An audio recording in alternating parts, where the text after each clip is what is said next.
Students of class 12th economics बच्चे, जैसे कि आपका चैप्टर नंबर 7 चल रहा है जिसका नाम है बेटा aggregate demand, aggregate supply and related aggregates, जिसमें हमने बेटा पिछली प्रीवियस 3 लेक्चर्स कवर किए थे आपके एग्रीगेट डिमांड के ऊपर। अब इस वीडियो में बेटा हम आपका कंसेप्ट शुरू करने वाले हैं एग्रीगेट सप्लाई का।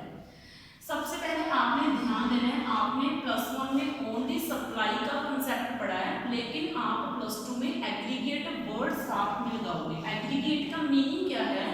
आप पूरी इकोनॉमी में जो गुड्स एंड सर्विसेज की सप्लाई हो रही है उनको कंबाइन करके एक सब्जेक्ट की तरह रीड करोगे।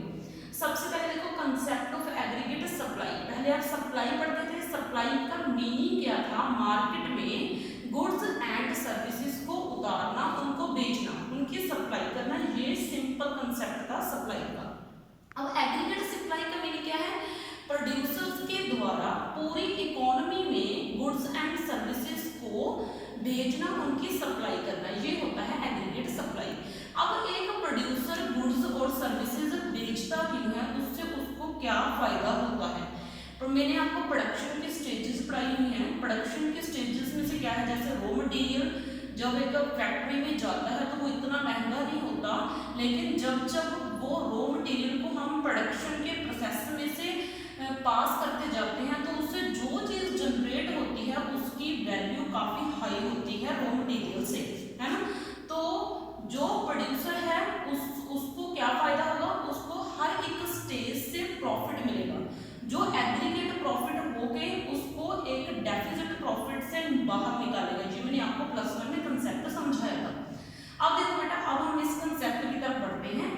Concept of aggregate supply refers to aggregate production. ठीक है, हर एक मीनिंग का ध्यान देना, हर एक वर्ड का ध्यान देना। As planned by the producer, जो प्रोड्यूसर ऑलरेडी प्लान करके रखता है कि मुझे इतनी चीजों का प्रोडक्शन तो करना ही करना है। ठीक है, ड्यूरिंग एन अकाउंटिंग ईयर, एक साल में, कि उसको एक साल में इतनी चीजों का प्रोडक्शन तो करना ही करना है, ये एक प्रोड्यूसर ऑलरेडी प्लान करके रखता है। It implies the flow of goods, ये मैंने आपको फ्लो पढ़ाया था। फ्लो का मीनिंग होता है पीरियड ऑफ टाइम, यानी कि एक पीरियड के दौरान उसको इतनी चीजें मार्केट में उतारनी ही उतारनी है, इस चीज को प्रोड्यूसर ऑलरेडी प्लान करके रखता है। तो goods and services in the economy, और इकोनॉमी मैंने आपको समझा दी थी, एक कंट्री की वेल्थ रिलेटेड कंडीशन इकोनॉमी होती है। ड्यूरिंग एन अकाउंटिंग ईयर, ये जो अकाउंटिंग ईयर दिया है ना उसने, ये एक साल का टाइम होता है, ये भी मैंने आपको बताया था। We know production of goods and services, कि जो गुड्स एंड सर्विसेज का प्रोडक्शन होगा इम्प्लाइज वैल्यू एडिशन, ये मैंने आपको अभी बताया कि वैल्यू ऐड होगी रॉ मटेरियल से। जब हम फाइनल चीज बनाएंगे तो वो प्रोडक्शन की स्टेजेस को पार करेगी और हर एक स्टेज पे उसकी वैल्यू जो है बढ़ती जाएगी। और वैल्यू एडिशन का मीनिंग क्या है? जितनी उसकी चीज की वैल्यू बढ़ेगी, इसका मतलब उतनी ही उसको इनकम होगी जब वो उस चीज को मार्केट में बेचेगा। तो अवर नॉलेज, जो हमारी नॉलेज है नेशनल इनकम की, जो मैंने आपको +1 में ये भी कंसेप्ट करवाया है, हर एक कंसेप्ट में आपको रिवाइज करवा दूंगी कि नेशनल इनकम आपका क्या था, कि एग्रीगेट सप्लाई यानी कि लोगों की एग्रीगेट डिमांड, यानी कि लोगों का चीजों के ऊपर खर्च क्या होती है? National income. Accounting tells us that, ये हमें क्या बताती है कि वैल्यू किसी चीज की जितनी ज्यादा ऐड होगी उस चीज की, यानी कि उस चीज को बनाने वाले प्रोड्यूसर की इनकम उतनी ही ज्यादा होगी। इसका मतलब ये दोनों कंसेप्ट नेशनल इनकम में माने गए हैं same. Aggregate supply implies, aggregate supply का बढ़ना यानी कि इनकम का बढ़ना, और इनकम को कैपिटल वाई से डिनोट किया जाता है, और जो एग्रीगेट सप्लाई है उसको एएस से डिनोट किया जाता है। ठीक है, अब हम बात करते हैं एग्रीगेट सप्लाई के शेड्यूल की। एग्रीगेट सप्लाई के शेड्यूल का मीनिंग है वो टेबल जिसमें हम एक इकोनॉमी में चीजों की सप्लाई का लिंक जोड़ते हैं इनकम के साथ। अब ये जीरो से क्यों स्टार्ट होता है? जीरो का मीनिंग है, मान लो कोई प्रोड्यूसर है, वो इकोनॉमी में कोई भी चीज की सप्लाई नहीं कर रहा। जब वो कोई चीज की सप्लाई नहीं कर रहा तो उसको इनकम कहाँ से होगी? कहीं से नहीं होगी।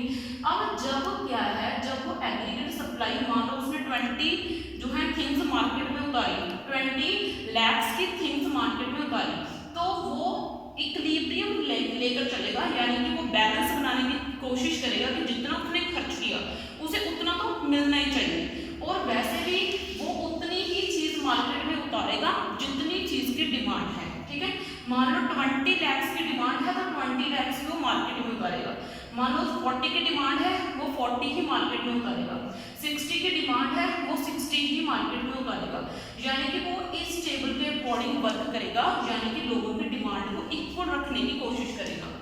अब ये जो है बेटा इस एग्रीगेट सप्लाई का जो टेबल है, इससे रिलेटेड डायग्राम है, इसको बेटा एग्रीगेट सप्लाई कर्व बोलते हैं। एग्रीगेट सप्लाई जो है बेटा इसका पॉजिटिव रिलेशन होता है इनकम के साथ, कि जितनी एग्रीगेट सप्लाई बढ़ेगी उतनी ही इनकम बढ़ेगी। आप खुद ही सोचो, अगर जो है एक प्रोड्यूसर है वो कम सप्लाई कर रहा है तो कम इनकम, अगर वो सप्लाई करता जाएगा ज्यादा तो उसकी इनकम क्या होती जाएगी, ज्यादा। तो ये देखो, जब एक चीज बढ़ी दूसरी बढ़ी, पहली बढ़ी दूसरी बढ़ी, इस तरीके से देखो बेटा, है ना, जब ये 40 है ये 40 है ये 60 है ये 60 है ये 80 है ये इस तरीके से मैंने इन सभी पॉइंट्स के बीच में से ये एक लाइन निकाल दी जो कि अपवर्ड जा रही है, और ये बेटा शो करती है एग्रीगेट सप्लाई को और एग्रीगेट सप्लाई की इक्वालिटी को, कि 0 पे 0 20 पे 20 हर एक पेयर के ऊपर बेटा बराबर का आपका बन रहा है। तो इस तरीके से बेटा ये इसकी कर्व बनेगी। बाकी आपका नेक्स्ट वीडियो में कंसेप्ट, इस वीडियो में आपका एग्रीगेट सप्लाई का हो गया। थैंक यू बच्चे।